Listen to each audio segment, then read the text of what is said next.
A few years ago, one of my very best friends, he got up one morning and he was in a prayer meeting, and he prayed this prayer. He said, Lord, if it would shake the youth, I believe he said the youth of the nation, I'd give my life. He said, I'd give my life today if it would shake the youth of the nation.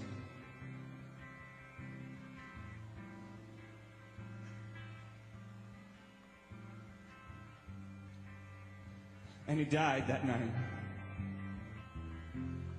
in a car accident. He was one of the youth leaders, and later I became one of the youth leaders, and we were incredibly distraught by his death because everybody loved him so much.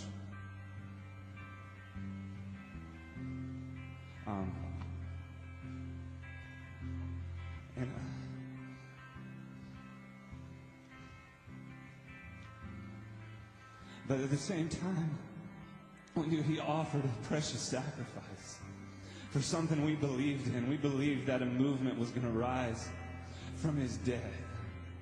I mean, not like Jesus or anything, but he said, Lord, if it would shake the youth of the nation, I'd give my life, and the Lord accepted that. So we have to believe that if the Lord responded to that first part of the prayer, I'd give my life, and he'd respond to the second part of the prayer. When I became a youth pastor, and for 3 years, I thought, when is this movement going to start? When is this going to happen? And I worked with a bunch of really awesome, wonderful kids, and some awesome stuff happened, but a youth movement didn't happen. And years later, I felt like everybody had forgotten. I thought they'd forgotten about him. And I was the only one.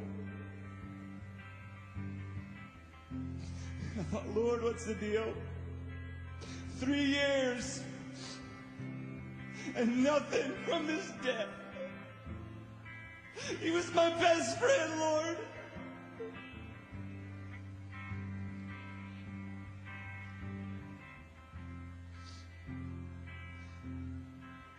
And then several months ago, I was playing at a conference, and Lou was there. And we were playing, and he leaned over to me and he said, let's sing this in a stadium. And that kept ringing in my head. Let's sing this in a stadium. When I realized, the day after he died, I woke up and I wrote this song the very next day. And it's not my song, but the song has had wings. Everywhere it goes, I get emails from kids who've been delivered. I have people who've been saved just by listening to the song.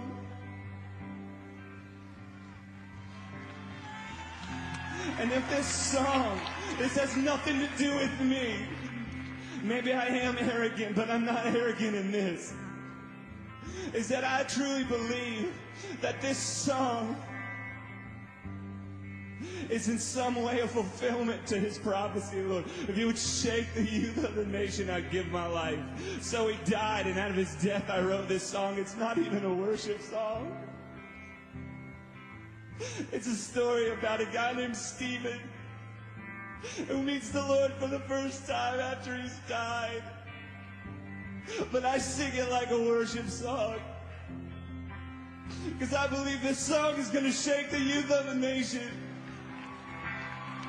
And whether it shakes the youth of a nation tonight or some other time, I have to believe that it's going to shake the youth of a nation.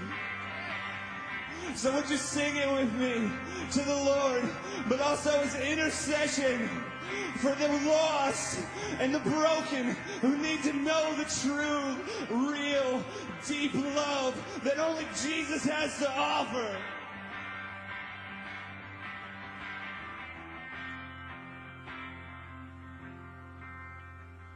He is jealous for me. He loves like a hurricane. I am a tree bending beneath the weight of his wind and mercy. When all of a sudden I am unaware of these afflictions eclipse my glory, and I realize just how beautiful you are and how great your affections are for me. Oh, how he loves us so. Oh, how he loves us. How he loves us so.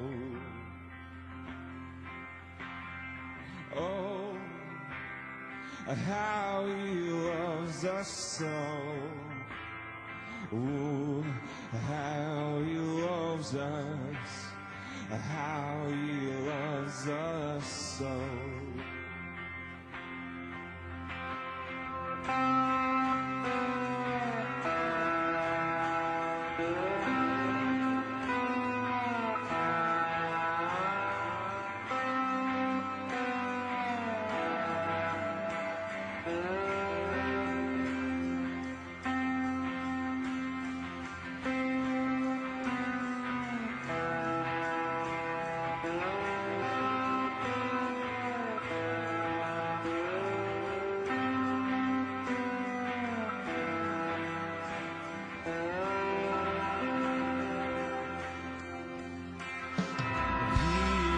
Jealous for me,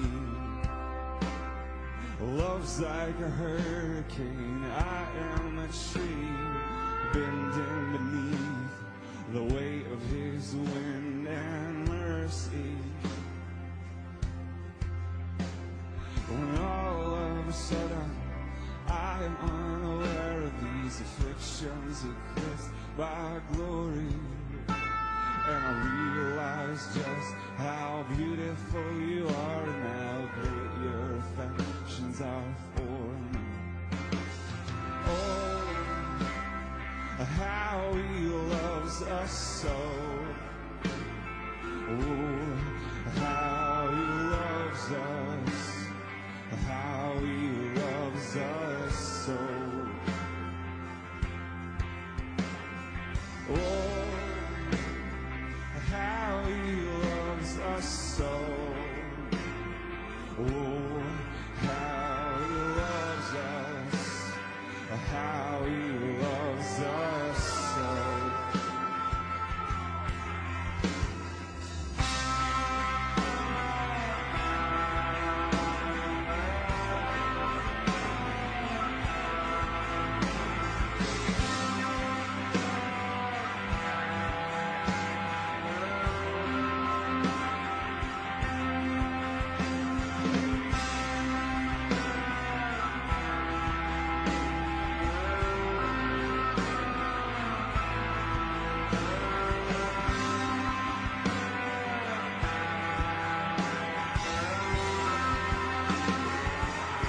Would you sing 'cause he loves us? Whoa, how he loves us. Whoa, how he loves us. Whoa,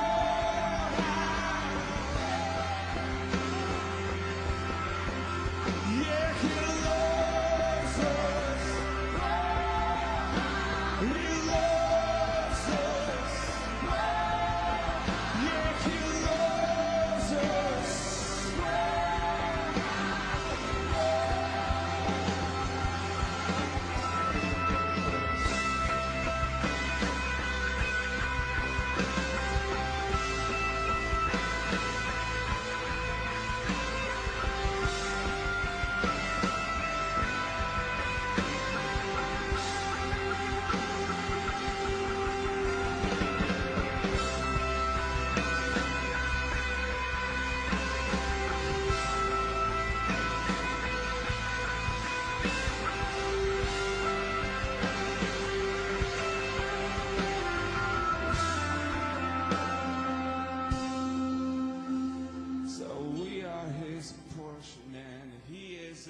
Prize, drawn to redemption by the grace in his eyes. If grace is an ocean, we're all